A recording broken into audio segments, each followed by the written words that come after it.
नमस्कार मित्रों, બધા ઇન્ફોર્મેશન આપને સ્વાગત છે। હું છું અતુલભાઈ। ખાસ કરીને આજના વિડીયો દ્વારા આપણે માવતા અને વરસાદને વિશેની ખૂબ જ અગત્યની માહિતી આપવાની છે। સૌ પ્રથમ આપને જણાવી દઉં છું, આપણે આમ તો ઘણા દિવસે માવતાની વરસાદની આગાહી કરતા, જેમાં 31 સપ્ટેમ્બર રોજ પણ આપણે વિડીયો મૂકીને અને માહિતી આપીએ છીએ। 31 સપ્ટેમ્બર અને 1 જાન્યુઆરીમાં 2 દિવસ સુધી રાજ્યની અંદર માવતાની ઝાપટા પડી શકે છે।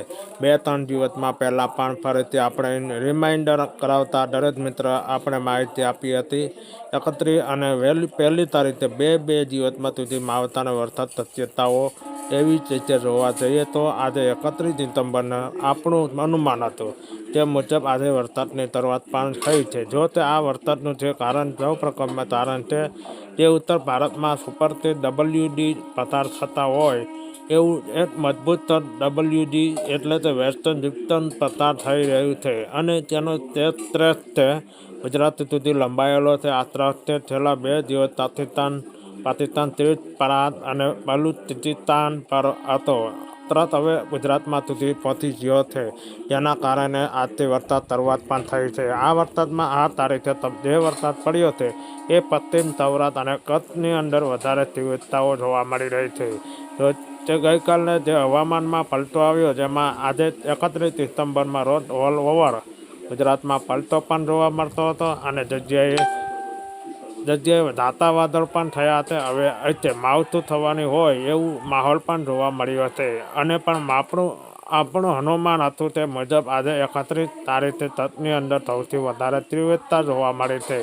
આપણે જે માહિતી આપી હતી જેની અંદર 2 દિવસ પહેલાં આપણે જણાવ્યું હતું, કચ્છની જિલ્લામાં અંદર આજે તીવ્રતા વધારે રહી શકે છે મુજબ કચ્છ જિલ્લાની અંદર આજે તીવ્રતાનો સાથે માવતાની વરસાદ અથવા મોટા ઝાપટા જોવા મળ્યા છે। એવી રીતે પશ્ચિમ સૌરાષ્ટ્ર, દ્વારકા, જામનગર, પોરબંદર સહિત અને ભાગોની અંદર આજે માવતાનો વરસાદ નોંધાયો છે અને આજે દિવસભર અલગ અલગ વિસ્તારોમાં જે વરસાદ નોંધાયા એમાં આ કચ્છમાં પશ્ચિમ સૌરાષ્ટ્રમાં ભાગોમાં તે બાદ કરતાં પણ અન્ય વિસ્તારો પણ વરસાદ નોંધાયા હતા, ત્યાં છૂટો છવાયો અને હળવા વરસાદ નોંધાયા। હવે આવતીકાલે હજુ પણ વરસાદ પડવાની શક્યતાઓ છે। જો તે આવતીકાલે વરસાદના એરિયામાં ફેરબદલ થશે, વરસાદના એરિયામાં થઈ જશે, છતાં પણ આવતીકાલે 1 જાન્યુઆરી રોજ વરસાદની શક્યતાઓ છે, જેમાં ખાસ કરીને આજે જે રીતે કચ્છની અંદર તીવ્રતાની સાથે વરસાદ પડ્યો છે, તીવ્રતામાં ઘટાડો થઈ શકે। વરસાદની તીવ્રતા અને વરસાદના વિસ્તારો બંને ઘટાડો થશે, છતાં પણ કચ્છની અંદરમાં છૂટોછવાયા ઝાપટાઓ આવતીકાલે 1 જાન્યુઆરી રોજ પણ નોંધાઈ શકે।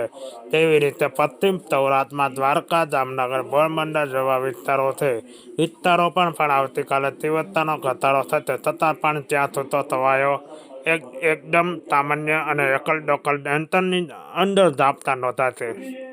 બીજા નંબર છે આવતીકાલે 1 તારીખે બીજા વિસ્તારોમાં વરસાદની શક્યતાઓ છે, જેમાં સૌરાષ્ટ્ર દરિયાના જૂનાગઢ, ગીર સોમનાથ, અખબાર, ભાવનગર, અમરેલી જેવા વિસ્તારોમાં એમાં કોઈ જગ્યાએ એકદમ છૂટોછવાયા એકદમ સામાન્ય ઝાપટા નોંધાયા એવી શક્યતાઓ છે।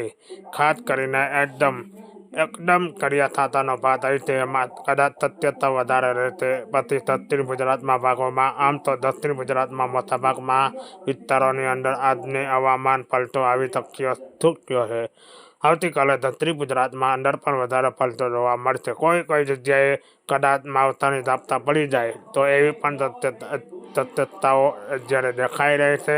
સાથે જે ઉત્તર ગુજરાતમાં ભાગોમાં છે, સાબરકાંઠા, બનાસકાંઠા, પાટણ જેવા વિસ્તારોમાં આની અંદર આવતીકાલે 1 જાન્યુઆરી 2026માં રોજ હળવા સામાન્ય છૂટોછવાયા ઝાપટા નોંધાય તેવી શક્યતાઓ છે અને ખાસ કરીને જે મધ્ય ગુજરાતમાં નદી અને જે ભાલમાં વિસ્તારો કહેવાય એમાં પણ ઝાપટા પડી શકે। આણંદ, નડિયાદ જેવા વિસ્તારો હોય, વિરગામ જેવા વિસ્તારો હોય, પ્રોપર અમદાવાદમાં પણ કોઈ સેન્ટરમાં ઝાપટા નોંધાઈ શકે છે અને સાથે મધ્યપ્રદેશ બોર્ડરમાં લાગુ વિસ્તાર થશે, છોટાઉદેપુર અને દાહોદ, વડોદરા જેવા વિસ્તારો છે, એમાં પણ હળવા સામાન્ય ઝાપટા નોંધાય તેવી શક્યતાઓ છે. 1-2 સેન્ટીમીટરમાં તીવ્રતા વધારે રહેશે. બાથી મધ્યપ્રદેશ બોર્ડર સામાન્ય ઝાપટાઓ જેવી શક્યતાઓ રહેલી છે. મહીસાગર અને અરવલ્લી જિલ્લો જેવા જ્યાં મોટાભાગે વાદળછાયું વાતાવરણ થશે જ્યાં ઝાપટા પડવાની શક્યતાઓ ઓછી છે, પણ કોઈ જગ્યાએ ઘાટા વાદળ હશે અને લો લેવલમાં વાદળ હશે ત્યાં કદાચ છાંટછૂટ થઈ શકે છે. એવી રીતે ભરૂચ અને બરોડા જિલ્લો અને બેર જિલ્લામાં પણ આવતીકાલે હવામાન પલટો આવશે અને કોઈ જગ્યાએ હળવાથી સામાન્ય માવઠાના ઝાપટા પડે તેવું અનુમાન છે. એટલે ખાસ કરીને આમ જોવા જઈએ તો આ 2 દિવસનો માવઠાનો રાઉન્ડ છે અને રાઉન્ડની અંદર આજે પણ અનેક વિસ્તારોમાં અંદર માવઠા વરસાદ પડ્યા અને હજુ આવતીકાલે પણ માવઠાની વરસાદ પડે એવી શક્યતાઓ છે. આજે જે વરસાદ પડ્યો એના કરતાં પણ આવતીકાલે થોડોક વિસ્તારોમાં 10થી વધારો થઈ શકે છે. એટલે આવતીકાલે આજના કરતાં પણ વધારે વિસ્તારોમાં વરસાદ નોંધાય એવી શક્યતાઓ પૂર્વમાની ચાલી રહ્યા છે.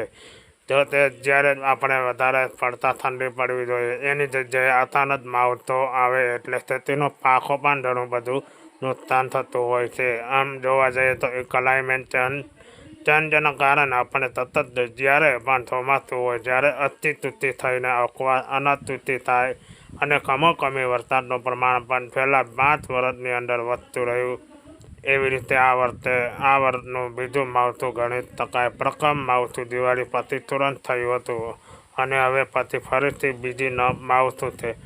દિવાળી પછી માવઠું થયું હતું. ખોડિત ઇતિહાસનું સૌથી મોટું માવઠું હતું અને એના થતાં તીવ્રતા ઓછું છે, પણ માવઠું જ કહેવાય. માવઠાની અંદર હંમેશા માટે ખેડૂત ભાઈનો ખેતી પાકની અંદર નુકસાન થતું હોય છે.